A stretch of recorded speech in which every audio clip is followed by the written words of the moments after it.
মাথাটা ভেজে নিচ্ছি, মাথা ভেজে নেব। দিয়ে দেবো তেজপাতা, লবণ, দিয়ে দেবো চাল, মটরশুঁটি, হলদির গুঁড়ো, মরিচের গুঁড়ো, জিরার গুঁড়ো, সাতলাবো।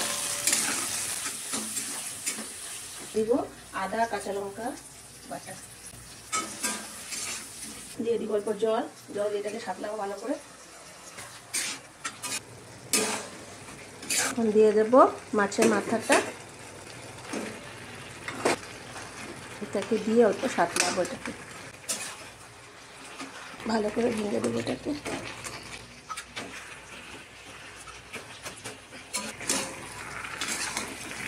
দিয়ে দিব অল্প জল, জল দিয়ে এটাকে ভালো করে সাতলাবো। এটাতে ঢেলে দেবো আন্দাজ মতন জল, দেবো গরম মশলা।